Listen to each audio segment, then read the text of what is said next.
Avertissement. Cette émission est déconseillée aux personnes âgées de plus de 77 ans. Le jugement des parents est conseillé.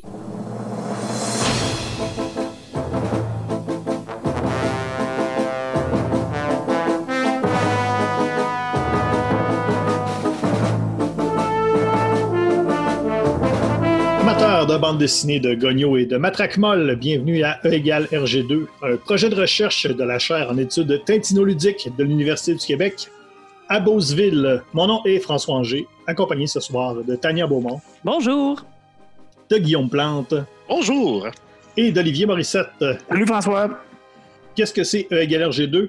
C'est une émission de radio et aussi un podcast où on parle de bande dessinée depuis maintenant 4 ans. Et depuis quelque temps, on se consacre plus spécifiquement à la recherche du Tintin perdu. Parce que vous savez qu'il n'y a plus de nouveaux albums de Tintin. Et on essaie de voir si on ne pourrait pas le trouver ailleurs. Donc, on le cherche dans un paquet de bandes dessinées. Récemment, on l'a cherché. On l'a cherché dans la série Atom Agency qui est parue chez Dupuis. On l'a cherché dans Le Château des Animaux. On l'a cherché dans Zombielenium. On l'a cherché dans Saga, la célèbre série de comics américains. On ne l'a pas trouvé du tout dans Saga. Non. Et non. Oh, c'est un échec. Et comment on détermine tout ça? C'est avec un taux total Tintin. Donc, à la fin de l'émission, on va donner à l'album, à la série de ce soir, un taux total de Tintin qui déterminera si oui ou non la BD de ce soir est une bonne alternative aux aventures de Tintin. Et on rappelle que cette note n'est absolument pas basée sur la qualité, mais vraiment sur un taux comparatif avec Tintin. Et la BD de ce soir, la série de ce soir, c'est Le Scorpion de Steven Desberg et Enrico Marini, paru aux éditions d'Argo. Si vous voulez réécouter tous nos épisodes, c'est possible de le faire sur Apple et Google Podcast. La première saison, c'est tout l'œuvre de Tintin. Donc, si vous aimez Tintin, pendant la première saison, on parle que de Tintin. Donc, vous allez être gâtés. Et on est également sur Facebook. On vous invite à aller aimer notre page Facebook, facebook.com/RGCKRL ou tout simplement E égale RG2. Il y a plein de choses là-dessus. Vous allez pouvoir retrouver tous les épisodes. Plein de drôleries. On fait des fausses couvertures, des parodies de couvertures d'albums de Tintin. On fait également tous les taux total de Tintin se retrouvent sur notre page Facebook. Vous pouvez également nous trouver sur Twitter au ERG2. On a également un hashtag personnalisé, le hashtag MatraqueMolle, et vous pouvez utiliser ce hashtag également sur Instagram. On vous rappelle de nous envoyer vos plus belles photos de MatraqueMolle. Oui. Surtout Tania, qui aime beaucoup recevoir ça, des MatraqueMolle pics. J'ai reçu aucune photo là, cette semaine. Hein. J'en demande depuis quelque temps. Là. Je veux savoir qu'est-ce que vous faites quand vous écoutez le podcast. J'en ai pas vu. J'en ai eu une depuis que je fais la demande. Alors, n'hésitez pas. Hashtag MatraqueMolle. Taguez-moi, Tania _Beaumont. Je veux vous voir dans des stories. Tania, barre de soulignement, Beaumont. Barre de soulignement. Parce que sinon, c'est comme si mon compte était en dessous d'un restaurant Score. Sombre et avec un relent de poulet. Sous un immense bar à pâte et à salade. Parce qu'on se souvient que dans l'hashtag MatraqueMolle, il y avait un David Stee qu'on avait sous-loué. Oui. Mais il n'y a jamais eu de scores dans le hashtag. Non, ça restait un hashtag vegan quand même. Hein. Oui. Plusieurs options pour les bandes dessinées. Évidemment, ce n'est pas tout le monde qui a toutes les bandes dessinées à portée de main. Alors, on vous invite évidemment à lire la BD de ce soir, Le Scorpion. Si vous ne l'avez pas à la maison, eh bien, il y a plein d'options qui s'offrent à vous. Que ce soit évidemment la bibliothèque, les bibliothèques qui sont maintenant réouvertes, que ce soit les libraires indépendants, le site du BANQ également, où on peut louer plein de bandes dessinées sur prêt numérique. Et avec votre bibliothèque locale également, on peut louer plein de choses. Également, Hoopla, avec BANQ, on retrouve plein de comic books là-dessus. Et également Isneo, si jamais vous allez visiter ce site européen où il y a plein de bandes dessinées et il y a un mois gratuit. Donc, faites comme moi. Et ne faites pas comme moi, par exemple. Et n'oubliez pas de canceller votre abonnement après un mois pour ne pas avoir à payer. Ou le garder, hein, si les gens sont satisfaits. Oui, tout à fait. Oui. Ils peuvent aussi s'abonner pour plus d'un mois. Là. Oui, mais ça coûte des sous. C'est ça, il faut savoir. On faisait des recherches entre nous parce qu'on voulait voir, bon, est-ce que les gens s'abonnent à notre podcast? Puis on a remarqué, oui, abonnez-vous, mais on a remarqué qu'il y a beaucoup de podcasts qui ont à peu près le même nom que nous. Faut pas se tromper, là. C'est ça, faut pas se tromper. On pourrait vous en dire quelques-uns, donc si jamais vous faites des recherches pour nous trouver, il y a plein d'autres podcasts comme ça, on pourrait vous en donner quelques-uns. On a fait quelques recherches, là. Je sais pas qui veut commencer. Moi, je peux y aller, François? Oui, vas-y. Alors, moi, j'ai fait mes petites recherches, là, puis j'ai trouvé le podcast Œil égale délicieux, qui est un podcast des optométristes cannibales. Donc, pour ceux qui apprécient manger des globes oculaires. Sinon, j'ai trouvé le podcast Régale RG2, hein, le fameux podcast sur la cuisine belge qui est disponible à l'heure de Belgique à chaque semaine. Finalement, ensuite, bien sûr, le podcast a commencé par Hydro-Québec, hein, le fameux E égale LG2. Un podcast qui retrace la vie et l'histoire des grands barrages québécois. Un de nos anciens commanditaires. Oui, mais écoutez, c'est correct, hein, ils vivent de l'aurore maintenant. Oui. Et puis, il y a aussi le E-Étal Velvita, hein, le podcast de dégustation de fromage à tartiner pour les amateurs de fromage mou et de petits couteaux. Alors, c'est ce que j'ai trouvé, moi, dans ma recherche exhaustive. Je dois avouer que je suis abonné au dernier. Ouais. Je peux pas croire que ça existe. Je peux peut-être continuer avec les miens. Il ne faut vraiment pas se tromper entre E égale RG2 et E égale verbe I2. C'est un podcast sur les verbes les plus laids, dont le fameux rouvrir qu'on a entendu beaucoup récemment. Là. Renfrogner, bisuter, zouanzer et rasséréner. Ça se peut pas. C'est pas des vrais verbes, ça. C'est des vrais verbes. De piètres verbes. Ils sont tous conjugables. Sinon, il y a aussi le podcast E égale Varger peu, qui est un podcast sur la gestion de la colère. E égale Orger E, c'est un podcast sur les déjeuners ennuyeux. Il y a aussi E égale Argile Dru, un podcast de sculpture. Et finalement, E égale Vierger peu, c'est un podcast sur les jeunes filles en fleurs. Moi, j'ai trouvé le E égale Verger 2. Un podcast sur la pomiculture. Le prochain est bizarre. E égale Serge et 2. Un podcast d'entrevue du caricaturiste Serge Chapelot qui reçoit 2 invités. E égale RV2 qui dissèque en profondeur l'œuvre complète du chanteur Hervé Ovington. Je peux pas croire. Il y a genre 2 albums dans les années 90. C'est des niches, hein, les podcasts. C'est très niche. En fait, ils font un épisode par demi-chanson. Fait que... Oui. Le prochain aussi, il est assez niché. E égale Alger 2, un podcast qui dissèque en profondeur la chanson Alger de Jean Leloup. Il y a un épisode de 50 minutes sur chacune des lignes. Pouvez-vous croire? Puis il y en a plein qui reviennent. Hein. Je pense que c'est la même compagnie de production qui font les deux. Oui. Il y a des chances à la même description. E égale Cierge et Dieu, un podcast religieux. Et E égale Hardigueux, un podcast médiéval. De mon côté, moi, j'ai trouvé E égale Berger 2 pour les gens qui veulent écouter un podcast en trayant leur chèvre. Il y a un précédent là-dessus. Ben oui. Des gens qui le font. Pour vrai. Oui. Pour de vrai. Dans la vraie vie, là. Faites vos recherches. Alors, on salue nos amis dans l'élevage caprin. Il y a E égale Air Jedi, où on reçoit des joueurs de basketball qui font des sick dunks avec la force. Il y a E égale Érigé dur, le podcast des édifices vraiment très, très, très solides. Il y a E égale Herché doux, le podcast du chocolat poilu. Et il y a E égale Verge dur, le podcast qui teste toutes les pilules pour érection annoncées dans les courriels spam. D'ailleurs, il essaie de nous acheter #matraquemolle pour un gros prix. Mais il n'y en a pas question. Il n'y en a pas question. On n'est pas achetable. Hashtag pas achetable. Oui. hashtag pas achetable. Ouais, c'est ça. Hein? Faites attention. Abonnez-vous donc si vous vous abonnez sur Apple et Google. C'est vraiment E égale RG2, le podcast de bande dessinée auquel il faut vous abonner. Oui. Et pas toute cette liste de très, très bizarres. Il y en a quelques-uns qui sont intéressants. Oui. Quand même. Puis n'oubliez pas de ne pas vous abonner non plus au Scrammerscast. Non, c'est ça. Notre ennemi juré. Petit truc avant de commencer. Il y a 2-3 semaines environ, Guillaume n'était pas là, puis il a manqué un autre épisode plus tôt dans la saison.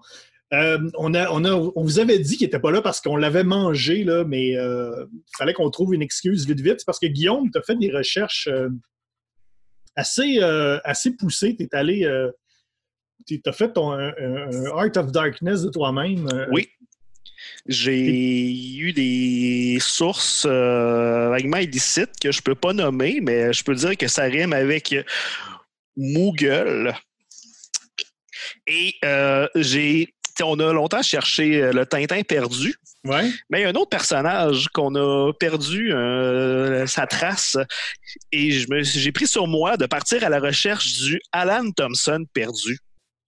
On se souviendra tous de Alan Thompson, le célèbre contrebandier, bras droit de Rastapopoulos, s'il en est. On s'est tous un jour levés en sursaut un matin en se demandant, il est rendu où Alan Thompson? Ben, tous. Ouais. J'ai trouvé sa trace. À matin, moi. Ouais. Wow. À vrai dire, j'étais assis sur le divan et là, tout d'un coup, j'ai eu un flash. Hey! On se souvient-tu de Sous un ciel variable? Oui, moi, je me souviens de ça. Je me rappelle, oui.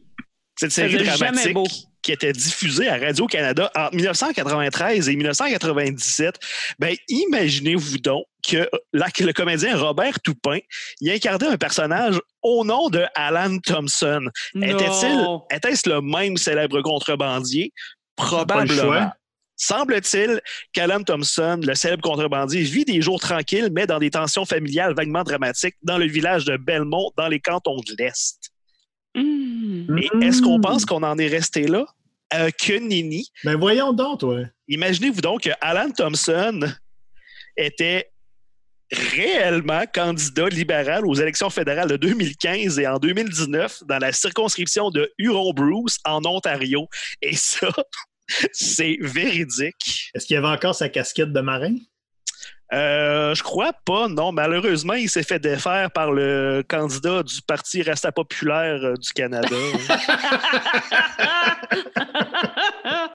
Fait que là, après son aventure estrienne, il semblerait qu'Alan Thompson soit maintenant un Ontarien. Wow! Oui. Ben, ça arrive au meilleur de nous. Ben, écoute, en même temps, je pense qu'il a fréquenté beaucoup d'endroits anglophones. Fait que peut-être qu'il est mieux en Ontario qu'il l'était dans les cantons de l'Est. Après avoir vécu dans la contrebande, ne sommes-nous tous pas mieux en Ontario? Mais en même temps, les cantons de l'Est, c'est comme sur le bord des lignes. Hein. C'est un peu l'Ontario au Québec. Oui. Tu sais. Ben, il était célèbre. Hein? Des fois, tu veux aller vivre un peu à l'ombre. C'est ça. Tu restes pas longtemps au même endroit. Ben, c'est assez incroyable, tout ça, Guillaume. Ben, si jamais les auditeurs ont d'autres informations, ils peuvent te contacter directement, je pense. Oui, je suis vraiment intéressé à avoir des nouvelles d'Alan Thompson, s'il y en a qui veulent m'en envoyer. En commercial Papa Plante sur Twitter. Oui. Ben, merci, Guillaume. Très intéressant, tout ça. On a, bien évidemment, financé cette recherche spéciale. Cette recherche spéciale. Ça a demandé quand même des fonds considérables. Parce que c'était pas la même enveloppe là, que pour financer le podcast. Non, c'est ça. Non, c'est ça. Et ça nous prend donc des commanditaires à chaque semaine. Et cette semaine, il y a toujours notre collaborateur Alex Drouin qui nous parle en direct de notre commanditaire. Et ce soir, Alex, t'es où? Oui, cette semaine, je suis dans le stationnement de la boutique Pape en vrac. Depuis plus de 40 ans, le meilleur endroit pour tout trouver pour le pape moderne. Venez voir notre collection de chasubles automne-hiver qui est présentement en solde à 50%. Le gérant est reviré hérétique. Nous faisons affaire avec plusieurs grossistes pour obtenir les meilleurs prix parce que pontifical rime avec grand pouvoir d'achat commercial. Votre chapeau de pape est défraîchi? Gardez-le comme neuf avec des boules à mitre. Essayez nos soutanes taille basse pour un look urbain 6. Nos cols romains en V vont tellement mettre votre chest en valeur, vous ferez tourner des têtes 3 fois avant le chant du coq. Nos stylistes liturgiques font des miracles. Après tout, s'habiller, ça devrait pas être vatican. Une fringale? Visitez notre bistrot Le Pape de la Patate. Au menu, poulet béni sauce basilic et aux épices copales. Les dents sucrées se régaleront de notre tarte Abémus Pacane. Nos hosties aux brisures de chocolat vous feront dire « Monsieur Sacristy, vous faites de bons biscuits! » Et à l'achat de 20 $ d'encens, brûlez le code promo DaVinci et si la fumée est blanche, obtenez de l'or et de la myrrhe gratuitement. Des plus bas prix que nous, c'est aussi rare que la marde de ceux qu'on habille. Paiement par PayPap disponible. De retour à toi, Stéphane. C'est qui ça, Stéphane? Ouais, c'est qui? Es-tu dans l'aéroport? Oui, il y a peut-être un départ vers le prochain commanditaire. Il était tanné de marcher entre les deux, il nous l'a dit l'autre fois. J'espère qu'il se lave les mains. Entendu dire qu'il faisait les commanditaires pour le podcast E égale Verger 2. Fait que peut-être qu'il s'est mêlé. Peut-être. Maintenant, c'est le temps de passer à notre BD de ce soir. Guillaume, notre résumeur en chef. Oui, ce soir, on parle du Scorpion, une série scénarisée par Stefan Desberg, illustrée par Enrico Marini. Un duo avait déjà réalisé 2 tomes de la série western L'Étoile du désert chez Dargaud en 1996. Et là, ils ont renchéri, ils ont récidivé pour faire 12 tomes de la série Le Scorpion chez Dargaud. Le tome 1 a été sorti en 2000, La Marque du Diable. Le tome 12, Le Mauvais Augure, a paru l'an passé en 2019, 5 ans après le tome 11. Et c'est à cause que Marini est très, très occupé. Alors la série va continuer, mais sans lui. C'est Luigi Critone, l'Italien, qui va le remplacer au dessin. Marini n'a pas complètement abandonné la série. Il va peut-être contribuer éventuellement à des petits albums parallèles à la série. Mais c'est la fin pour lui en ce moment, pour la série mère. Peut-être une petite question, Guillaume. Oui. Luigi Critone, est-ce que tu penses que c'est juste un Français qui s'appelle Louis Creton qui ont donné un nom italien pour que pas que le monde soit mélangé? J'étais à peu près à 95% sûr que c'est le cas, François. Là. OK, merci. C'est bon, tu peux continuer. Steven Desberg, belge, mais c'est son papa qui a donné un nom très américain. Il est scénariste depuis 1970. Il a commencé chez Dupuis. Il a fait... Je ne mentirais pas, il a fait un troc de séries. Je les nommerai pas toutes. Il a travaillé notamment sur Billy the Cat, Empire USA, IRS, Jimmy tout seul, Mick Macadam et 500 autres séries, genre. Et il était assez sollicité pour avoir repris le flambeau sur plusieurs séries, dont Jess Long, Tiff et Tondu, dont on a parlé de le personnage de Monsieur Choc il n'y a pas si longtemps, et Les Petits Hommes. Enrico Marini, quant à lui, il a travaillé beaucoup chez Dargaud pour la série Gypsy, Rapace, comme une série gothico-vampiresque avec un très petit budget de chandail pour les filles. Les Aigles de Rome, et il y a rien de moins que travailler sur Batman de Dark Prince Charming chez DC Comics, ce qui l'a mis sur un spotlight encore plus international. Un bon perso, Batman, hein, quand même. Un personnage obscur, mais qui est quand même riche en potentiel. Ils vont faire un film de ça, Batman. Hein? Ah ouais! Probablement. Audacieux. Cool. Le Scorpion, en tant que tel, c'est quoi? Eh bien, prenez ma main, les amis. On va partir en voyage dans le temps, dans l'Europe du 18e siècle. Et laissez-moi donc vous présenter Armando Catalano, alias le Scorpion, qui est plus ou moins un hybride entre Zorro, Indiana Jones puis James Bond. C'est un archéologue, en gros guillemets, disons plus un chasseur de reliques qui manie plus souvent la rapière que le petit pinceau à dessabler les bouts d'assiette et qui a plus répandu sa semence que tous les fermiers de la Montérégie. Le Scorpion se retrouve mêlé à une sordide intrigue made in Vatican, alors qu'un cardinal diabolique, là je parle d'un méchant curé en chef, pas d'un oiseau rouge vraiment méchant, qui décide de devenir pape à la place du pape. Un is no good en soutane, rien de moins. Là, la série, elle a 12 tomes. Je vais me permettre de brûler un punch du premier album. Le pape Smat, il meurt. Excusez. Il fallait en parler, mais ça me permet d'en parler un petit peu plus. Pour garantir son élection, ou comme on appelle dans le milieu, le pape test, le méchant cardinal Trebaldi décide de sortir un lapin de sa mitre puis révéler complètement par miracle la croix dans laquelle Saint-Pierre a été crucifié la tête en bas pour montrer que Dieu y est de son bord. Là, les ennemis de Trebaldi, ils flairent la bullshit puis demandent au Scorpion de trouver la vraie croix pour le discréditer. Là, le Scorpion, il va sauter sur l'occasion parce qu'il y a une dent contre le clergé, vu que sa mère prostituée, comme tant de mères dans les bandes dessinées, a rôti sur le budget, fort probablement à cause d'une liaison impie avec un religieux de haut niveau. Pire encore, la dite liaison aurait été avec le pape mort submentionné. Une union satanique qui a comme laissé sur l'épaule du Scorpion une tache de naissance en forme de scorpion, vraiment très design et très net. Vont s'en suivre une cavalcade de duels à l'épée, de trahison, d'empoisonnement, de barbes bien taillées, de répliques incisives et de poitrines dénudées. D'où Jésus, tant de poitrines dénudées. On se croirait chez Scores. Oui. Et mes amis, c'est là où nous sommes rendus. Hey, on en a quand même fait du chemin depuis les 2 dernières minutes. Merci Guillaume. Là, ce qu'on va faire, c'est que tout le monde va... nous 4, on va vous donner donc notre appréciation individuelle de la BD. Et après, on va faire une espèce de questionnaire dans lequel on va essayer d'associer les personnages du Scorpion aux personnages des aventures de Tintin. Et c'est un peu ça la recherche, notre recherche tintinoludique pour notre projet d'étude. Donc, ce sera un peu en deuxième partie de l'émission. Pour vous dire, on a lu à peu près tous les 3 premiers tomes.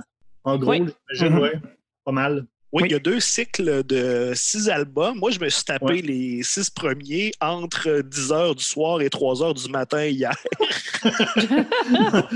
Alors, la lecture est fraîche. C'est bon. Alors, on commence toujours par Olivier Morissette. Oui. Alors, le Scorpion, Guillaume a déjà fait un bon préambule de l'histoire. Au niveau graphique, c'est un style quand même relativement fouillé, très réaliste, là, je dirais, là, assez proche là, de d'autres séries là, qu'on connaît, là, qui sont de cette envergure-là un peu médiévale. Là. On peut penser, entre autres, là, au Torgal, Chronique de la Lune Noire. Là, ce genre de BD-là, là, c'est le style où à lequel vous pouvez vous attendre dans Le Scorpion. Mais quand même bien effectué, là, assez intéressant, très dynamique, très détaillé. Ça reste quand même... pas quelque chose qui va vous surprendre. Là. Dans le style, là, je dirais pas que c'est convenu, mais c'est tout de même ce à quoi on s'attend pour ce genre de BD-là. Mais tout de même bien enrobé et ça accompagne assez bien aussi l'histoire qui, elle, est assez bien cadencée, là, qui nous apporte là, sur différentes intrigues où est-ce qu'il y a beaucoup d'action. Il faut dire que le héros, là, notre ami le Scorpion, est un héros sans peur ni reproche et surtout avec peu de petits défauts. Hein. Donc, tout lui réussit assez bien. Hein. Bon escrimeur, homme de ses dames et aussi archéologue et érudit. Donc, vraiment, tout lui réussit. Là. D'ailleurs, c'est peut-être un peu agaçant là, à la longue. Là. Mais en fait, on a seulement eu 3 épisodes. Peut-être, est-ce que ces déboires là, vont-elles s'améliorer, se complexifier avec le temps? Là? Mais vraiment, quelqu'un qui a la vie facile, notre ami le Scorpion. C'est peut-être un peu là, ce qui m'a moins interpellé dans la BD, là, ça peut souffrir un peu par moment de ça ou de certaines situations là, qui sont peut-être un peu étranges là, parfois, là, où est-ce qu'on ne comprend pas les tons des personnages là, ensemble. Là.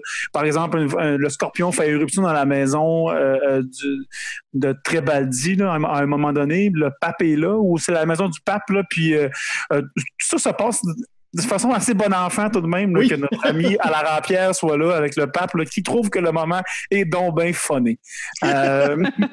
Mais sinon, j'ai l'air négatif, là, mais je ne le suis pas quand même en général là, sur cette BD qui m'apparaît être une lecture intéressante. Là, puis j'aimerais effectivement poursuivre la lecture au moins là, jusqu'à la fin du premier cycle. On l'a dit, notre ami le Scorpion est un pilleur de tombes aussi. Hein? Il cherche les reliques chrétiennes pour les revendre à de crédules aristocrates hein, pour des sommes importantes de piécettes d'or. Alors, je me suis questionné, là, est-ce que le Scorpion aurait pu trouver quelques-unes des reliques célèbres qu'on connaît dans l'Église catholique? Comme on le sait, hein, les religions, particulièrement l'Église catholique, adorent collectionner les petits bouts de ses saints. Pardon? Les mamelons? Non, je parle bien sûr de pièces de corps de superstars de la religion. Là. Donc, oui, avec T. Oui, avec un T, bien sûr, INT. Donc, je me suis questionné, j'ai un petit top 5 là, des reliques que tu aurais pu trouver le Scorpion. Donc, on dira pas non, un top 5. Tout d'abord, en 5e position, les reliques du frère André. Hein, on sait que même si tout ça c'est très anachronique, là, hein, les reliques du frère André sont des petits bouts du cœur du thaumaturge. Et puis, le scorpion en brise beaucoup des cœurs. Donc, peut-être aurait pu-t-il trouver les reliques du frère André. En 4e position, le prépuce de Jésus, un relique très, très fréquemment rencontré. On dit que c'est une des reliques les plus copiées là, dans la chrétienté. Puis, pour des raisons évidentes, notre ami le scorpion aurait pu le trouver. Mais s'il y a quelqu'un qui peut trouver le vrai prépuce de Jésus, c'est bien sûr le scorpion avec son flair incroyable pour les reliques. Va te faire excommunier. Ben non. c'est une BD de gars qui trouvent des reliques, là. Faut bien en parler. Puis c'est des vraies reliques en plus, là. J'invente même pas ça. Et on en parle. Il y a quand même une des charmantes dames qui lui dit qu'est-ce que tu veux nous apporter, le prochain truc, le prépuce de quelqu'un. Oh, oui. Oui, on s'est mentionné dans la BD. Et il a même dit je préfère le mien. Oui. Bien sûr. En 3e position, la mâchoire de Saint-Antoine de Padoue, parce que notre ami le scorpion, lui, en décroche amplement des mâchoires durant son aventure. Donc, qui de mieux placé que notre cher scorpion pour trouver la mâchoire du saint? En 2e position, la tête de Sainte-Catherine de Sienne. Donc, Sainte-Catherine de Sienne. Qui était de la Jacques-Cartier. Qui était éperdument amoureuse de Jésus, puis on a préservé sa tête, là, mais en fait, bien des femmes perdent la tête pour notre ami le scorpion, et ce serait bien logique que ce soit lui qui ait trouvé cette relique. Et finalement, en première position, et attachez-vous, celle-là est savoureuse, le lait de la Sainte Vierge. Il y aurait eu apparition du lait nourricier de la Sainte Vierge parfois dans l'histoire. Eh bien, comme on l'a dit, la poitrine est amplement présente dans cette BD-là, et qui de mieux placé que le scorpion pour trouver le lait de cette figure, Sainte-Marie. Donc, c'est mon top 5 des reliques qu'aurait pu trouver le scorpion durant ses aventures. Il aurait pu avoir la fiente fossilisée de Saint-Pierre, le premier pape. C'est la marde de pape la plus rare qu'on peut avoir. C'est la marde de pape, première édition. Oui. Pour tous les Français qui nous écoutent, allez googler ça, marde de pape. Parce que vite de même, là, c'est pas évident. Non, effectivement. On peut y aller maintenant. Peut-être Tania, si tu veux. Je sais pas. Je ne sais pas si je veux. Mais, si tu veux donner ton avis sur cette BD progressiste. Ben oui, assurément. Encore une fois, la femme toujours bien traitée. Non, c'est pas si mal que ça, cette fois-ci. Et je suis pas particulièrement pour la religion, mais il faut dire que ça donne vraiment des bonnes histoires. Il y en a plusieurs qui sont basées autour de ça. Et encore une fois, on est quand même dans la grande histoire, la grande quête, les complots, les meurtres. Il y en a pour tous les goûts. C'est vraiment rythmé, probablement parce que, comme nous disait Olivier, là, tout réussit au scorpion, ce qui fait que c'est un peu plus facile d'avancer dans les quêtes. Peut-être même, des fois, un peu trop, là, on va à une place, on se revient, on se retrouve, on se retourne, je vais te tuer, non, moi je vais te tuer, non, moi je vais te tuer, non, moi je vais te tuer. En tout cas, il y a comme des allers-retours assez nombreux dans ce sens-là, mais ça se lit vraiment très bien en un clin d'œil. Moi, je me suis surprise d'avoir tout de suite fini le premier tome. Je fais, mon Dieu, déjà. Donc, vraiment, j'ai bien embarqué dans l'histoire. Scorpion, qui est un personnage intéressant, il se prend pas pour un 7-up flat, ça c'est sûr. Oh non. Oh, no. Mais je pense qu'il y a peut-être raison. Là, il y a quand même plusieurs raisons qui fait qu'il peut se prendre pour un autre. Guillaume, tu disais que c'est un mélange de Zorro, d'Indiana Jones et de... James Bond. James Bond, c'est ça. Moi, je voyais un mélange de Zorro et de Roman Reigns. Donc, le lutteur. Le lutteur. Voilà. Il y a le Donc, même pinch. Oui, ben exactement, c'était pour ça. Ça me faisait penser, je ne sais pas si Roman Reigns, par exemple, a des aptitudes en archéologie, mais bon. Ils font pas le spear de la même façon. C'est différent au 18e siècle. Et je dois avouer que moi aussi, j'aimerais beaucoup enlever la chemise au scorpion parce que j'aimerais l'enlever et lui recoudre un bouton de plus parce qu'elle est toujours en train de glisser sur son épaule. Ça doit être tannant à l'ongle là, parce que ça nous montre toujours cette fameuse marque de naissance qui est en forme de scorpion, tu sais, oui, je pense que ça va, on l'a compris. Mais en tout cas, moi, j'y mettrais juste un petit bouton de plus, là. Question que ça tienne un peu mieux sur son épaule, parce que quand il se bat, là, pas pratique d'avoir l'épaule à l'air. Et moi, je voulais lancer une discussion autour de la narration. Parce que l'histoire se tient quand même d'elle-même, mais il y a un petit parchemin là, qui se veut narratif et qui apporte réflexion ici et là, des petits liens entre les histoires, mais je me demande, est-ce nécessaire? J'allais faire le même commentaire dans mon segment. Je suis content que tu en parles. Ben oui, moi ça m'a pas dérangé comme tel, mais je trouvais ça bizarre que là, des fois, il y avait des bouts de narration, mais ça me semblait pas utile tant que ça. Là. Oui, effectivement, c'est un narrateur omniscient là, qui vient comme nous glisser peut-être quelquefois des petites brides d'informations qui manquent dans les cases. Là. Puis des fois, c'est juste un peu poétique là, pour aller fouiller la psyché des personnages. Là. Mais effectivement, c'est ça, la mort? Oui. C'est ça. C'est comme de la narration une fois de temps en temps, mais on dirait que c'est pas clair. Là, c'est comme bon, on n'a pas de façon de dire ça normalement. On va mettre un petit bout de parchemin. Là. Parchemin jaune. Hein. Qu'on peut donc. C'est facile, hein? C'est un code de couleur assez simple pour pas les lire. Hein? On peut les... Ouais. Toi, Guillaume, t'en penses quoi? De la narration? Ouais. La série, elle se veut quand même un peu pompeuse. Fait que le fait d'ajouter de la narration très, très, très étoffée, ça fait quand même partie un peu du charme, point d'interrogation. Ça m'a pas tant dérangé. Mais oui, est-ce que c'était si nécessaire que ça? Peut-être pas, mais il y a tant de choses pas nécessaires dans cette série-là. Une de plus, une de moins, c'est bien correct. Là. Bon, ben merci les gars. Ça répond à ma question. Je peux peut-être y aller. Moi, j'ai trouvé que c'était une BD très vieille école. Pour pas utiliser le terme anglais. Tu parlais de Torgal tantôt. Ouais, c'est vrai que ça me fait penser un peu à ça. C'est une BD de gars. Tu sais, c'est pas progressiste là, pour 2 scènes. Là. C'est vraiment... tu sais, ça, c'est... ah non? Un espèce de... Non. J'avais pas remarqué. Je m'étais perdu dans une des craques de boules qu'on voit. C'est ça, un super mec là, avec des filles qui le veulent toute la gang. Mais Seigneur, ils n'ont pas d'honneur, là. Ils sont 2-3 après à se dire à quel point ils veulent. Ils se battent. Elles se battent. Oh, oui, littéralement, oui, c'est ça. Ouais. ENT. Voyons. Mais ça fait comme un peu partie, tu sais, ça fait comme partie du charme de la patente. Puis il y a comme toujours eu ce genre de BD-là, puis je pense qu'il faut en avoir toujours. Puis ça reste, tu sais, le fun à lire dans ce genre-là. Moi, j'ai trouvé ça très... justement, très européen. Tu sais, c'est comme tu me dis, c'est une BD comme européenne, là, ça ressemble à ça. Ça, Marini, moi, j'aime beaucoup son dessin. J'avais lu les 2 Batman qu'il a fait avant de lire Le Scorpion. C'est vraiment son style, vraiment super de beau style, même avec des couleurs à l'aquarelle. Je pense qu'il fait tout au crayon, il n'est pas à l'ordinateur. En couleur directe. Ouais.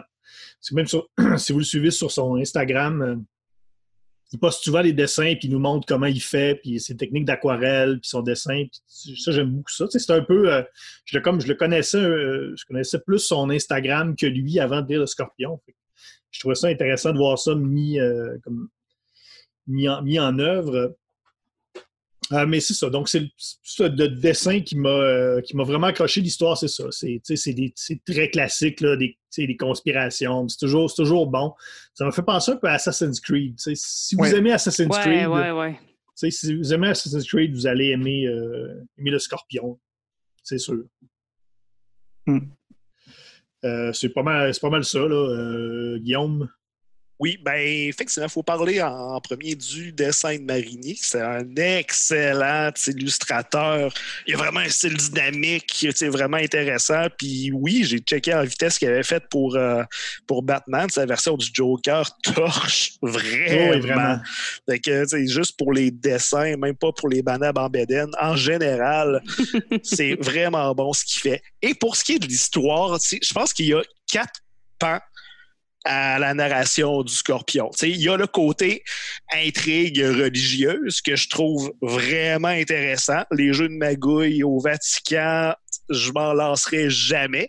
Pour ceux qui connaissent le podcast Les pires moments d'histoire, celui sur les pires papes, c'est bon. Il est très bon. C'est à voir. Si vous le connaissez pas, oui, c'est une plug d'un autre podcast, mais hey, quand même, faut se tenir quand c'est temps. Ah, mais c'est mon top 1 de meilleurs podcasts. Ah là. oui, tout à fait. Mettons que le nôtre, c'est comme... je le compte pas. T'es abonné à 2 podcasts. Hein? Ben, c'est ça. À ça, puis à l'autre de tantôt. Là. Fait que oui. Étal, Velvita. Ma passion secrète pour le fromage qui s'étend. Fait que oui, le premier pan de l'intrigue religieuse, c'est super le fun. Le deuxième pan, les films de cap et d'épée, les combats de rapière, c'est super dynamique, c'est vraiment le fun. T'sais, même que les 2 gars, à la base, voulaient faire une bande dessinée sur les 3 mousquetaires, puis ça a bifurqué vers le Scorpion. Fait que ils trippent, les 2 gars, les 2 auteurs trippent sur Zorro. D'ailleurs, Armando Catalano, l'alias du Scorpion, c'est le vrai nom de Guy Williams, l'acteur qui jouait Zorro dans la vieille série de Disney. Je vous jure, oui, un petit stuff de Pâques. J'aurais préféré Antonio Banderas, je l'aurais reconnu tout de suite. C'est pas mal de, tu disais des 3 mousquetaires, c'est pas plus mal de faire une nouvelle série influencée par tout ça, parce que les 3 mousquetaires, on les a vus et revus une autre fois. Alors, c'est cool de faire comme une nouvelle chose à partir de ces influences-là. Et le troisième pan, c'est l'archéologie, le pillage de tombes. C'est vraiment le fun. C'est Indiana Jones à la planche. Ça, j'en aurais pris un petit peu plus. Je ne sais pas s'il y en a plus dans le deuxième cycle de 6 albums, mais il y a des beaux petits moments où est-ce qu'il explore des tombes pour trouver des reliques sacrées. Ça, c'est toujours le fun. Fait que ça, ces 3 pans-là, je trippe 100 000 à l'heure dans cette série-là. Le pan qui me gosse un peu, c'est tout ce qui concerne le Scorpion. On en a parlé. Il est parfait, il est irréprochable. Tout ce qu'il entreprend, il réussit. On dirait que les scénaristes, ils ont vécu un mauvais divorce, puis ils se défoulent avec une série, et là, je suis comme, je paye de la pension alimentaire, il va se battre, il va tuer tout le monde, puis après ça, le Scorpion sort son d'or. Tu sais, c'est un petit peu trop. T'sais, on va se le dire, c'est le côté un peu douchebag de la série. C'est pas déplaisant, mais à un moment donné, on est OK, t'es beau, tu scores, on en revient à un moment donné. Mais, somme toute, c'est quand même un défaut qui n'est pas suffisant pour me faire haïr la série. Bien au contraire, j'ai lu les 6 premiers albums, puis je veux vraiment lire les 6 autres qui suivent. Ouais, moi aussi. Moi aussi, je lirais les autres que j'ai pas lus. Mais tu sais, Marini, je pense son fun, c'est de dessiner des madames pas très habillées. Là. Ah ouais. Non, c'est comme je disais, rapace. Ouais. Mais tu sais, c'est l'excuse... Parce que là, je vais prendre le bord des femmes tout nues. C'est l'excuse souvent qu'on sort. Ouais, mais il aime ça, dessiner des femmes tout nues. Ouais, mais il y a autre chose à dessiner un moment donné. Ah, tout à fait. Il dessine des messieurs habillés. Ben, c'est ça. L'épaule à l'air. Pas assez. Oui. C'est l'intrigue de la chrétienté, puis Marini, on sait à quel sein il se voue. Là, ouais, on les voit très bien. Il dessine des moines guerriers, là. D'ailleurs, ils sont très cool, hein, les... Ouais, ils sont vraiment chouettes. Les moines templiers, là. Ah ouais. Puis il dessine aussi beaucoup de cardinaux, hein. Puis j'ai remarqué, là, en refeuilletant les pages, là, vous regarderez, il y a beaucoup de cardinaux qui ont toujours l'air d'avoir un petit peu mal au ventre.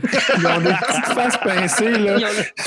Probablement que l'alimentation du cardinal moyen là, dans la Rome du 18e siècle là, fomentait les gaz peut-être un peu. Là. Tous les cardinaux ont un petit... Ils ont tout un coup, ils ont tout un coup mou là, aussi. Il y a comme des bajoux puis des coups.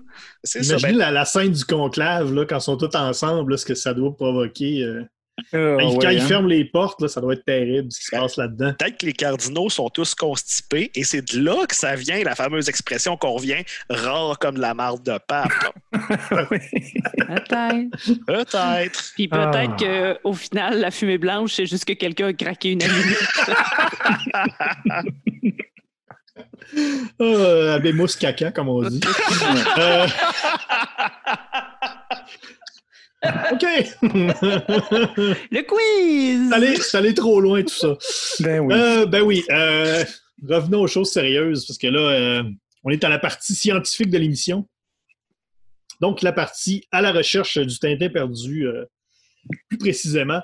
Donc, c'est comme je vous disais tout à l'heure, on va prendre tous les personnages, pas tous les personnages, les personnages du Scorpion, et on va essayer de leur trouver un équivalent dans Tintin. Ce qu'on va faire, donc, c'est que chaque membre de l'émission va donner son taux Tintin individuel. À la fin, ce sera un taux total Tintin qu'on va faire avec ça.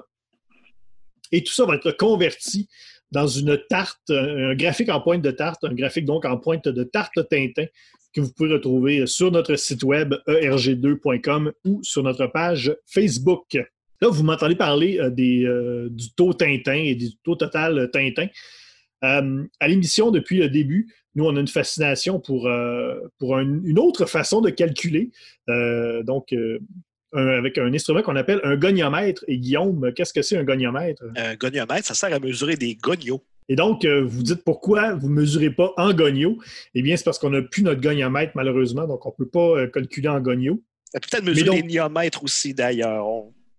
Il va falloir enquêter là-dessus. Mm-hmm. Moi, en tout cas, je suis de moins en moins... Il va falloir me convaincre, là. Parce que moi, pendant 4 ans, tu nous as dit, Guillaume, que ça mesurait des gonios, puis là, ça mesure peut-être des niomètres. Je sais pas. Je sais que la science, ça évolue, là, mais moi, je suis peut-être encore conservateur. On va voir. Enfin, peu importe. Et si vous avez un goniomètre à la maison, vous voulez calculer, donc un Tintin, ça équivaut à 1,33 gonios. Donc, faites ça à la maison. On rappelle que le taux total Tintin, ce ne sera pas une note sur la qualité de l'œuvre de la BD. C'est vraiment juste une marque d'équivalence avec Tintin. Alors, dans Le Scorpion, qui est le meilleur Tintin? C'est quoi le titre de la série? Je pense que c'est Le Scorpion. Voilà. Ben oui, le héros à qui tout réussit, puis qui en plus est un puits de connaissances. Là, je pense que c'est notre ami le Scorpion. Et d'ailleurs, le peu de fois où le Scorpion se fait neutraliser en combat, c'est avec quelle manœuvre? En se faisant assommer par derrière. Ah, c'est vrai, ça. C'est bon. Ou comme on appelle ça. Le Tintin Special. Et puis, évidemment, les deux, c'est des check magnets. Ça, c'est indéniable. Puis un peu sensible aussi à certains produits chimiques. Donc, c'est vrai. C'est ce qui nous rappelle le chloroforme de Tintin. Oui, tu as fait raison. Fait qu'on aurait pu appeler la série Pion Pion, puis ça aurait été pareil.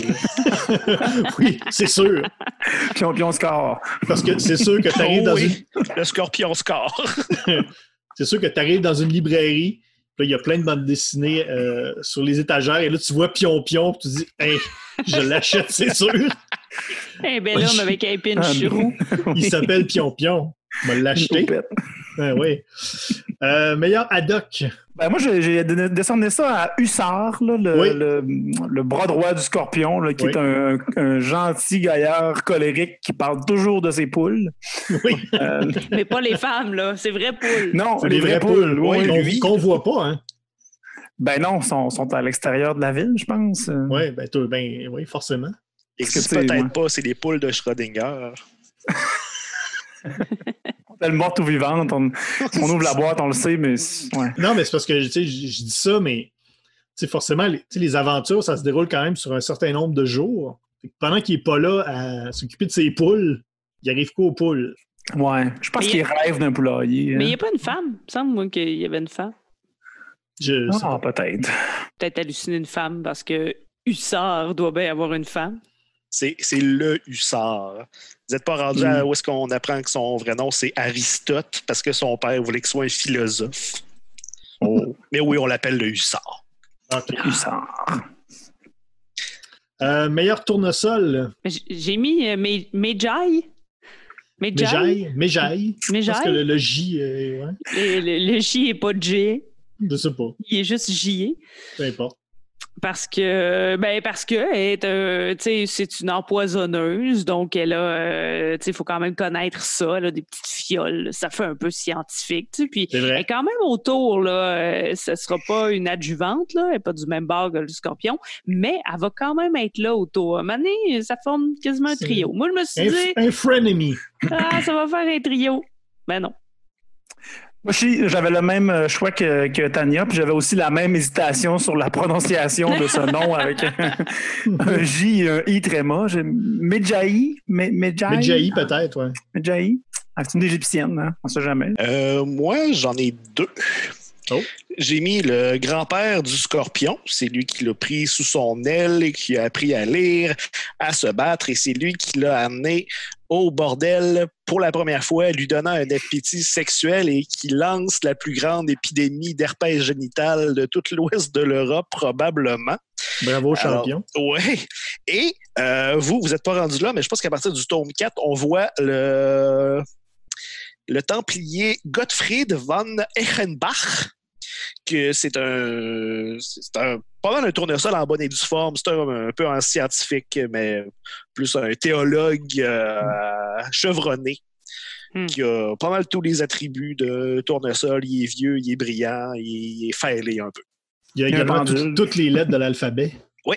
Meilleur Milou. Il n'y a pas vraiment d'animaux. Hein, mais... il y a le chat de Medjaï. Ah oui, c'est vrai. Ah oui, c'est vrai, Pharaon. Parce qu'il est égyptienne, clin d'œil.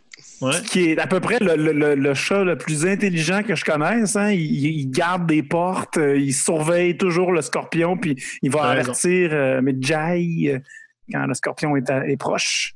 C'est un peu comme si Tania avait appelé son chat Premier ministre. C'est ça son nom.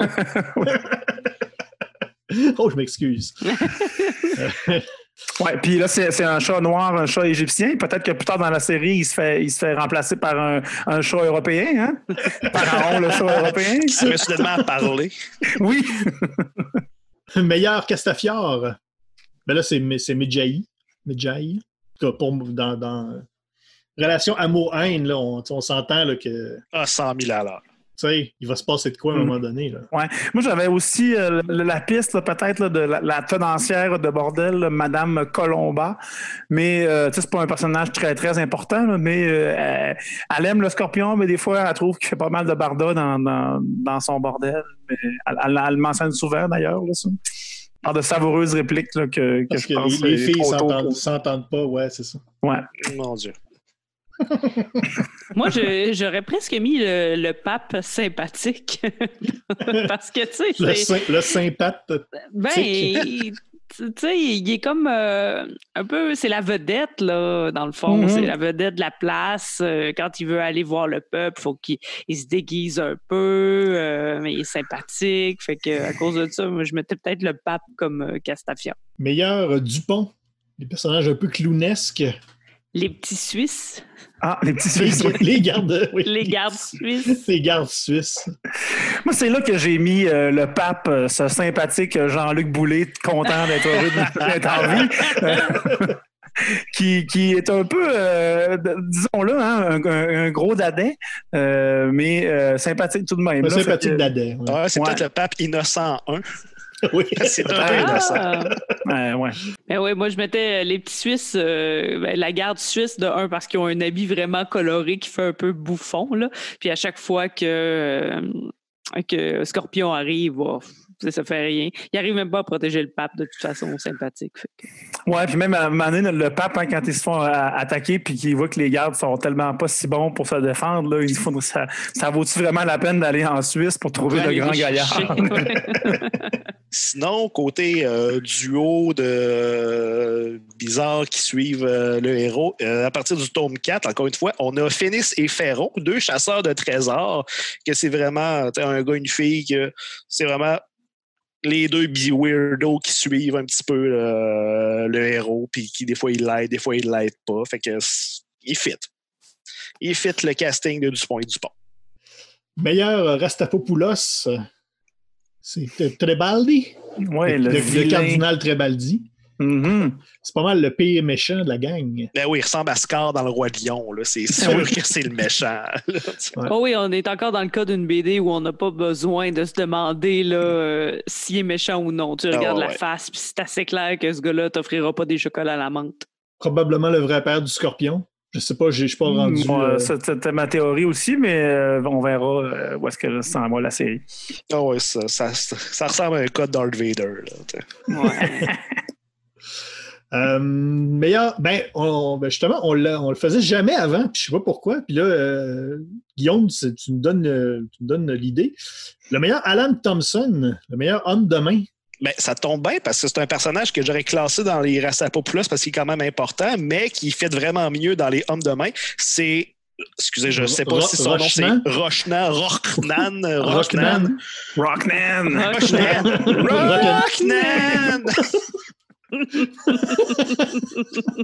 Oui, le moine guerrier avec un habit noir et un masque doré. L'homme au masque de fer. Ouais. Qui cache probablement un lourd secret. Ouais, mais c'est plus soft qu'on aurait pensé. Oups! Il cache un très, très léger secret. Parce qu'à un moment donné, on le voit pas de masque, puis on le voit de dos, pas de masque. Là, qui dit « Oh, que vous êtes arrivé! » Finalement, on voit ce qu'il y a de pour de vrai, puis c'est vraiment ça. Ça valait pas la peine d'en faire tout un plat. Il y a juste le nez qui coule tout le temps en permanence. Il fait des allergies. Il est allergique aux oliviers, tu sais, à Rome. Et ben oui, je sais pas pourquoi on n'a jamais pensé au meilleur Alan Thompson avant ce soir. C'est l'épisode parfait pour ça. Ben voilà, il fait son introduction officiellement dans le quiz. On le rajoute. Meilleur frère l'oiseau. Ben si le meilleur Alan, c'est Rochnan, je dirais les moines guerriers. Ouais. Le reste de ces chevaliers masqués. Qui, je rappelle, sont vraiment cool. Ils ont vraiment un look d'enfer. Mais c'est pas mal tout ce qu'ils ont de cool parce que sérieux, ils sont pas si efficaces que ça. Là. Ils sont très frères l'oiseau. Ben, c'est comme les Stormtroopers dans Star Wars. T'sais. Le look est cool, mais ils sont facilement défaits. C'était un bel effort. Hein? Ils ont une armure, ils ont un masque là, pour les protéger, mais ce n'était pas sans compter le fait que le scorpion est toujours capable d'aller mettre sa rapière dans le petit trou de l'œil du masque. Oui. Donc, il trouve toujours le bon endroit pour transpercer un moine guerrier. Puis on peut glisser là-dedans aussi également les petits Suisses mentionnés plus tôt, la garde suisse pontificale, juste pour leur plugger leurs beaux soutes orange et bleu qui sont splendides.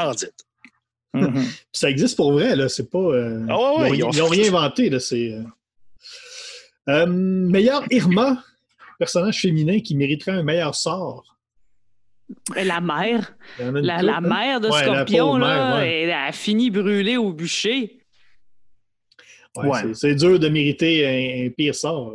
Ben, c'est un peu plate, là. Il y a un homme qui fait haha, oui, ils ont une relation sexuelle, elle tombe enceinte, puis en plus, elle se fait brûler. C'est pas facile. Le monde n'est pas fin. C'est pas facile. Ben, je dirais ça. Hein? Si t'es un personnage féminin dans cette série-là, puis on ne voit jamais sur une couverture d'un des albums du Scorpion, t'aurais pu avoir un meilleur sort. Parce que si on considère toutes les one night stands puis toutes les tavernières qui se battent pour le Scorpion, il aurait pu avoir un meilleur lot dans la vie. Ouais, ben celle qui gagne la bataille là, dans le premier tome, là, ils se battent dans le bar, puis là, finalement, elle finit avec le huissard. Je dis pas que c'était pas un bon garçon, mais tu sais, elle s'est quand même battue pour avoir le Scorpion pendant le deuxième Elle a ramassé l'autre. Ouais. Puis si je vais aussi dans le plus précis dans les madames, à la fin du troisième tome, il y a j'ai oublié de noter son nom, mais il y a comme deux filles, il y a une blonde et une brune qui se battent pour le Scorpion. Puis la blonde qui réussit à le traîner dans ses couvertes, celle qui se fait appeler Paulette, là, puis qui n'aime pas ça. Mais à la fin, quand les moines débarquent, il y en a il y a la brune, puis il y a la brune qui reçoit comme une flèche, puis l'autre, il a réussi à se sauver. Donc la brune, pauvre brune. La blonde, elle s'appelle Zerlina. Oui, c'est ça, Zerlina. Mais la brune, je crois que c'est un personnage sans nom, ce qui est encore pire. Là, c'est ça. Donc, elle, la brune, parce que la blonde, quand même, elle a réussi. Mention elle a spéciale. quand même pas pire des affaires dans sa vie. Mention spéciale d'ailleurs pour Paulette, justement, que son nom se fait crier pendant les ébats. Mhm. Puis on pourrait croire que ça mènerait vers un flashback et un lien tangible avec un personnage important dans son passé. Mais dans les 6 premiers tomes, c'est la seule fois qu'il est mentionné. Fait qu'elle sert vraiment juste à se faire crier son nom pour rien, pauvre chouette. Pauvre Paulette. Paulette n'a pas fait le cut. En tout cas, peut-être que... Ou c'est une très, très longue perche hein, qui en revient en tome 10. Là, on va revoir Paulette à revenir. Peut-être, j'espère, je le souhaite. Sinon, c'est vraiment moche pour elle. Le deuxième cycle, c'est l'histoire de Paulette au complet. Meilleur Zorino. Ben, moi, j'avais Paulette, justement. Il n'y a pas beaucoup d'enfants non plus là, dans la série, là, mais Paulette, en tout cas, c'est un flashback de quand il était petit, là, le scorpion. Fait que... Moi, j'ai mis le premier pape parce qu'il est tout petit, moi aussi. tout rond, Ouais, c'est vrai. fin, puis il meurt. Pourquoi faut-il que le pape Smart s'en aille? Meilleur Séraphin Lampion.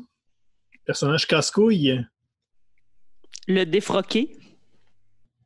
Ah, ouais. Ouais, OK. Ouais. Ben, ouais, en tout cas, j'avais lui ou l'itinérant qui dit que ça fait 3 jours qu'il n'a pas mangé ou qu'il n'a pas bu. Ben, j'aime ton idée du défroqué, là. Il est gossant un peu, là, hein. Puis c'est comme un personnage, particulier, là. Oui, à ça, j'ajoute un personnage que vous avez dû voir un peu dans les 3 premiers, mais qui prend plus d'importance dans le 4e, c'est Ancea, la fille de la famille Latal qui est un peu la rousse, la rouquine déguisée en pirate, qui a de la misère à avoir un chandail qui se boutonne jusqu'en haut.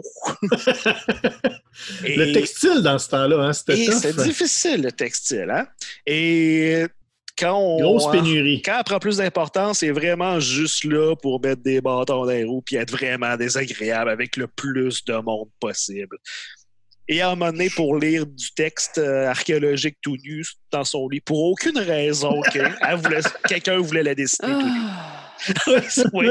Oui. Qu'est-ce que tu veux faire? Faut que je m'habitue. J'ai tellement étudié à poil dans mon lit. Là. Oui, je comprends. Il y a des gens qui peuvent aimer ça. Faut pas juger. Je suis encore aux études rien que pour pouvoir faire ça. Meilleure boucherie sans eau. Meilleur commerce. Il y a toutes les tavernes, petits bistrots. Ouais, moi j'ai aussi l'Église catholique en général, là, qui semble être une c'est un commerce, pour tenir la bonne peuplade en place. Donc, c'est ça. Ben, le bordel, moi j'ai mis le bordel. Là, oui. En dessous de l'appartement. Et dans le tome 4... En dessous ou à côté, hein? C'est pas évident. Il est en dessous. Comme le scorpion est là d'être au penthouse. Et dans le tome 4, il y a un commerce qui est nommé l'achat de vagabonde. Et non, Dieu. Ce n'est pas une clinique vétérinaire. Tout est en subtilité dans cette série-là. Hein? Ça existait-tu dans ce temps-là, des cliniques vétérinaires? Peut-être. Non, il les mangeait. Ouais. Les vétérinaires? Oui, c'est ça. C'est ce qu'il faisait. Oui, c'est ça. Je voulais être sûr que tu disais la bonne affaire. Meilleur goniomètre. Ben, je pense que les reliques, là, c'est quand même le petit auriculaire de Saint-Barthélemy. Puis de Saint-Alsor. Ouais. Saint-Alstor. Voilà. Alastor, le robot, là, celui qui peut remettre son bras. Je l'avais noté pour pas l'oublier, mais je l'ai mal noté. La rotule de Saint-Antoine de Tilly. Il y a aussi les poisons de Mégère qui sont full importants, qui ont l'air d'avoir un poison pour toute utilisation. Mais comme Batman, hein? Ouais. Mais c'est comme une batte-ceinture ou c'est comme un rack à épices. Oui. C'est les aussi, deux. Oui, vraiment. Je voyais ça. Mais j'avais mis les fioles aussi, ouais. Il y a la rapière du scorpion qu'on voit à chaque début de l'épisode à la 2e page. Il est quand même très important. Là. Oui. Il l'a pas, puis il y a plein d'affaires qui se passent pas là, dans ce livre-là. Et pour terminer, le meilleur Michel, qui, vous dites sûrement encore, c'est qui ça Michel? C'est qui ce personnage-là dans Tintin? Eh bien, Michel, c'est l'ingénieur de la fusée dans Objectif Lune, qu'on voit 2-3 cases, qui est beaucoup trop charismatique, beau bonhomme, qui n'a probablement pas été dessiné par Hergé. Et nous, on avait eu un attachement automatique à Michel. Donc, on cherche Michel dans le Scorpion.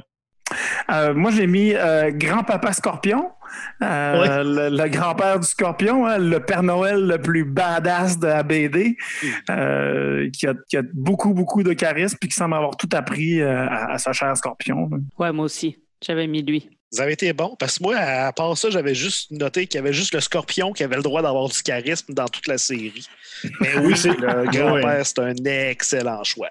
C'est vrai que c'est vraiment le Scorpion, c'est vraiment l'espèce d'être suprême de toute la série. Puis tous les autres sont tout un peu grotesques. Les messieurs, là, pas les madames. Là, mais... Les madames, c'est gros têtes. C'est dit.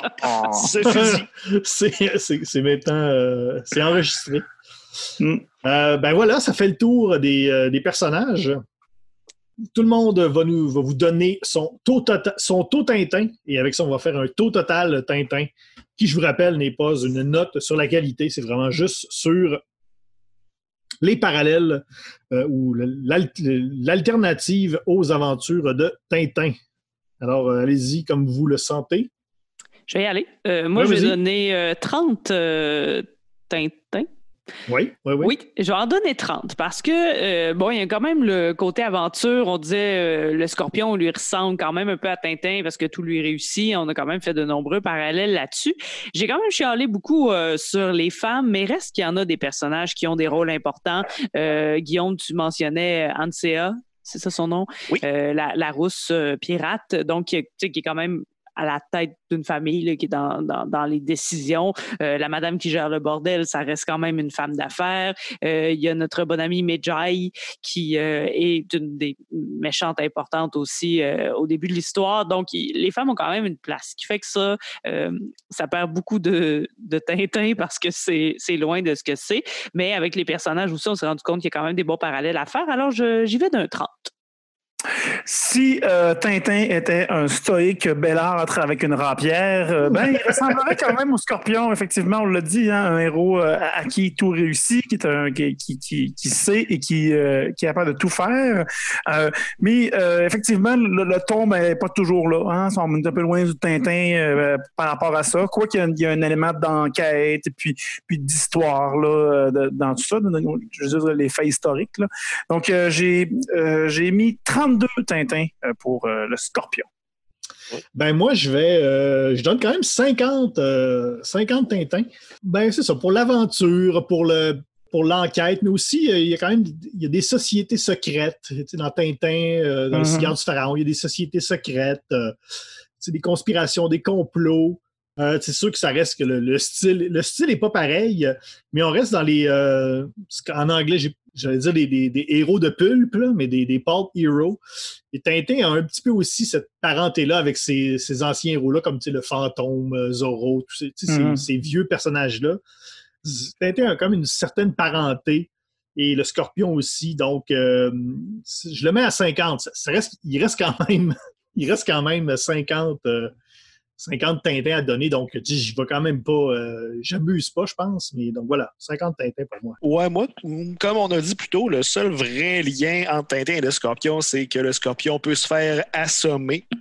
Et c'est pas mal ça, parce que si Tintin était le Scorpion, le capitaine Haddock serait une femme à barbe avec des très gros seins, et Scorpion Tintin essaierait de planter son dard dans son moule à gaufres. Ça va pas plus loin que ça. Et pour ça, je donne 26 Tintins au Scorpion. OK, mais on est encore vraiment tous dans les mêmes eaux, sauf François, qui donne une énorme note. Ben voyons, je m'excuse. Là. C'est très acceptable, 50. Ouais, 50, ça va. C'était bien expliqué. Ce qui nous donne en arrondissant 35 Tintins. C'est bon. Donc, on baisse encore notre courbe tintinoludique. Oui, et là, on aimerait ça la remonter. Ben oui. Et on a fait la demande sur la page Facebook. Là, c'est encore le temps de répondre tant qu'on fait des émissions. Donc, n'hésitez pas à commenter, nous envoyer un message privé, utiliser les réseaux sociaux. Ça, si vous croyez qu'on peut remonter notre courbe tintinoludique, faites-nous donc part de vos commentaires. Plusieurs façons de le faire, comme Daniel le disait, sur Facebook, la page Facebook RGCKRL. En même temps, pourquoi pas nous faire un petit like, vous abonner à la page. Ça va nous faire bien plaisir. Également sur Twitter, ERG2. et sur le hashtag MatraqueMolle que vous pouvez également utiliser sur Instagram. Tania qui le réclame fortement. Abonnez-vous également au podcast si ce n'est pas déjà fait sur Apple et sur Google. Vous pouvez également réécouter tous les épisodes depuis la première saison. La semaine prochaine, mais je pense qu'on devrait être pas pire pour remonter notre courbe tintinoludique. On va faire un hors-série de Blake et Mortimer qui est paru tout récemment, qui s'appelle Le Dernier Pharaon. Et c'est pas le chat là, dont on va parler. C'est pas le chat de Medjay. Tout à l'heure, on parlait de Batman, les épisodes que Enrico Marini a fait de Batman, qui sont des hors-séries de Batman. Là, c'est pas dans la continuité. Donc, ce hors-série de Blake Mortimer-là, c'est la même chose. C'est pas dans la continuité actuelle de la série qui se continue, mais c'est un hors-série qui est sorti récemment. Je pense qu'avec ça, on devrait être quand même assez bon pour remonter notre courbe tintinoludique. Alors, voilà, c'est tout pour l'épisode sur le Scorpion. Alors, si vous l'avez lu, faites-nous part de vos commentaires, ou sinon, si vous comptez le lire, ben, on vous le recommande fortement. Mon nom est François Angers, avec ce soir Tania Beaumont. Merci, bye! Guillaume Plante. Merci tout le monde. Au revoir. Olivier Morissette. Merci, salut! Alors, continuez de lire des bandes dessinées et nous, on se retrouve la prochaine fois.